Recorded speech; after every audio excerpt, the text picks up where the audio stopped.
दोस्तों, इंटरनेट आज के टाइम पे एक ऐसी चीज बन चुकी है जिसे हम सुबह उठने से लेकर रात को सोने तक यूज करते हैं। इंस्टाग्राम, यूट्यूब, गूगल सर्च, ये सब हमारे लाइफ का हिस्सा बन चुके हैं। लेकिन दोस्तों, क्या आपको पता है कि जो इंटरनेट हम लोग यूज करते हैं वो पूरे इंटरनेट का सिर्फ 4 से 5% है। बाकी का 95 हिस्सा आम लोगों की नजरों से छुपा हुआ है, और इसी छुपे हुए हिस्से के सबसे गहरे अंधेरे कोने को हम लोग डार्क वेब कहते हैं। इसको एक आइसबर्ग की तरह समझो। द टॉप लेवल, जो बर्फ पानी के बाहर दिख रहा है, वो सिर्फ सरफेस वेब है। गूगल, फेसबुक, यूट्यूब, विकिपीडिया, ये सब यही आते हैं। इसको कोई भी सर्च इंजन आसानी से ढूंढ सकते हैं। मिडिल लेवल मतलब डीप वेब, जो बर्फ पानी के बिल्कुल ठीक नीचे है, ये डीप वेब है। ये इंटरनेट का सबसे बड़ा हिस्सा है। इसमें आपका पर्सनल ईमेल, बैंक अकाउंट और प्राइवेट सोशल मीडिया प्रोफाइल और कंपनीज के प्राइवेट डाटा भी होते हैं। और इसे एक्सेस करने के लिए आपको पासवर्ड या फिर डायरेक्ट लिंक चाहिए होता है। गूगल इन पेजेस को सर्च नहीं कर सकता, जो कि अच्छी बात है, वरना सबके बैंक अकाउंट डिटेल पब्लिक हो जाते। अब आते हैं बॉटम लेवल मतलब द डार्क वेब, और पानी के सबसे नीचे सबसे गहरा हिस्सा, वो है डार्क वेब। यह आम ब्राउजर जैसे क्रोम या फिर सफारी काम नहीं आता। इस हिस्से में सिर्फ एनोनिमिटी यानी कि गुमनामी चलती है। तो डार्क वेब आखिर है क्या?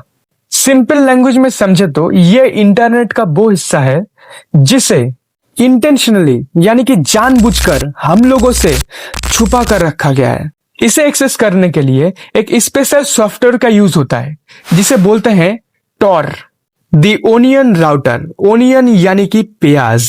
जिस तरह प्याज में बहुत सारी लेयर्स होती है, वैसे ही टॉर ब्राउजर आपके इंटरनेट कनेक्शन को दुनिया भर के अलग अलग कंप्यूटर्स, जिसे नोट्स कहते हैं, उसके थ्रू बाउंस करता है। इस मल्टी लेयर सिक्योरिटी की वजह से ये पता लगाना बिल्कुल ही लगभग नामुमकिन हो जाता है कि कौन सा इंसान किस वेबसाइट को चला रहा है और वो इस वक्त दुनिया के कौन से कोने में बैठा हुआ है। अब आप सोचोगे कि भाई इतनी सिक्योरिटी और गुमनामी की जरूरत ही क्या है? देखो, डार्क वेब सिर्फ क्रिमिनल्स के लिए नहीं बना था। इसे सबसे पहले यूएस नेवी ने बनाया था ताकि वो अपने सीक्रेट मैसेज सेफली किसी को भेज सके। आज भी दुनिया में ऐसे लोग हैं जो इसका अच्छा इस्तेमाल करते हैं। वो लोग जो करप्ट गवर्नमेंट या फिर किसी भी कंपनीज की सच्चाई दुनिया के सामने लाना चाहते हैं बिना अपनी आइडेंटिटी रिवील किए। ऐसे देश के लोग जहां इंटरनेट पे स्ट्रिक्ट बैन है या फिर वहां डिक्टेटरशिप है, और वहां लोग अपनी आवाज उठाने के लिए ये डार्क वेब का इस्तेमाल करते हैं। लेकिन जहां एनोनिमिटी चलती है वहां गलत लोग आ ही जाते हैं। क्योंकि यह आइडेंटिटी छुपी होती है, इसीलिए ये डार्क वेब पर इलीगल चीजों की बहुत बड़ा मार्केट बन गया है दोस्तों। ड्रग्स, वेपन्स, फेक पासपोर्ट या स्टोलन क्रेडिट कार्ड्स की डिटेल या फिर इजीली बिकते हैं। लेकिन क्या वहां पर इतनी भी डरावनी चीजें होती है जो हमें मूवीज या फिर सीरीज में दिखाया जाता है? Now let's talk about the red room, the biggest myth of dark web. Internet पर सबसे ज्यादा फैली हुई डरावनी कहानी है इस रेड रूम्स की। अगर आपने डार्क वेब के बारे में थोड़ा भी रिसर्च किया है तो आपने ये टर्म तो जरूर सुना होगा। तो रेड रूम क्या होता है? कहानियों के मुताबिक रेड रूम डार्क वेब पर एक ऐसी वेबसाइट होती है जहां पर किसी इंसान को किडनैप करके एक कमरे में रखा जाता है। फिर व्यूअर्स से बिटकॉइन या फिर क्रिप्टो में पैसे मांगे जाते हैं। जो सबसे ज्यादा पैसे देते हैं वो चैट में अपनी कमांड दे सकता है कि उस विक्टिम के साथ क्या टॉर्चर किया जाए, और ये सब कुछ एक लाइव स्ट्रीम के थ्रू चल रहा होता है। सुनने में किसी हॉलीवुड हॉरर मूवी जैसा लग रहा है ना? पर दोस्तों, the truth is red room in reality exist नहीं करता। ये एक बहुत बड़ा इंटरनेट मिथ है जो कि बिल्कुल ही गलत है। अब मैं आपको इसका लॉजिकल और टेक्निकल रीजन बताता हूँ कि क्यों रेड रूम होना पॉसिबल ही नहीं है। नंबर 1, टॉर नेटवर्क की स्पीड। मैंने आपको बताया था ना कि टॉर ब्राउजर आपके कनेक्शन को दुनिया के अलग अलग कंप्यूटर से बाउंस कराता है, और इस ओनियन राउटिंग की वजह से डार्क वेब पर इंटरनेट की स्पीड बहुत ज्यादा स्लो होती है। एक नॉर्मल इमेज लोड होने में भी काफी वक्त लग जाता है। तो सोचिए, जिस नेटवर्क पर एक फोटो भी ढंग से लोड नहीं होती, वह हाई डेफिनेशन HD वीडियो की लाइव स्ट्रीम कैसे हो सकती है? अगर टेक्निकली देखा जाए तो ये बिल्कुल इम्पॉसिबल है।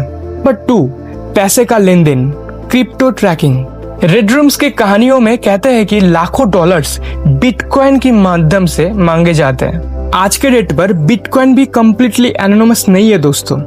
लॉ इन्फोर्समेंट एजेंसीज जैसे FBI के पास ऐसे टूल्स है जिससे वो ब्लॉकचेन पर ट्रांजैक्शन को आराम से ट्रैक कर सकते हैं। अगर कोई इतने बड़े लेवल पर क्राइम करेगा और पेमेंट्स भी लेगा तो वो बहुत जल्द पकड़ा जाएगा।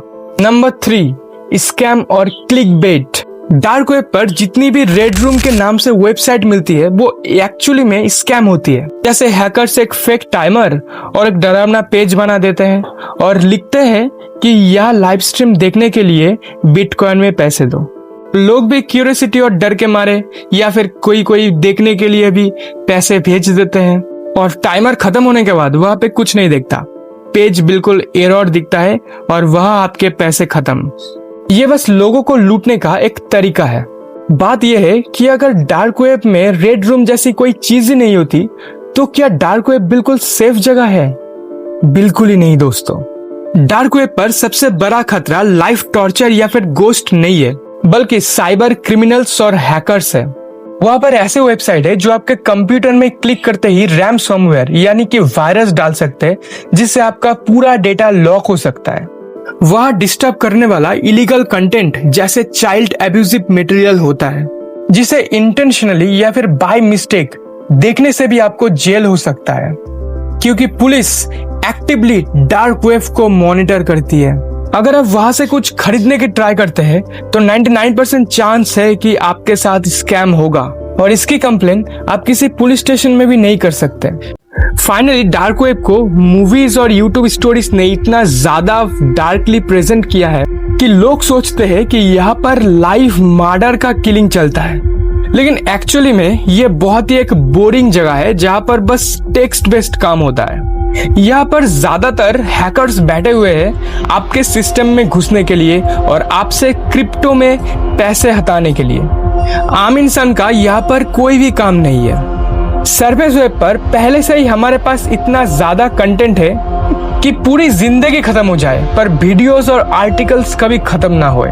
तो बिना किसी एविडेंस और साइबर सिक्योरिटी नॉलेज के कभी भी डार्क वेब को एक्सेस करने की कोशिश मत करना। अगर आपको ये वीडियो पसंद आई और आपके दिमाग से रेड रूम का मिथ क्लियर हो गया तो इस वीडियो को लाइक जरूर करना, दोस्तों के साथ शेयर जरूर करना और सब्सक्राइब जरूर करना। तो मिलते हैं अगले वीडियो में, तब तक के लिए stay safe and stay curious.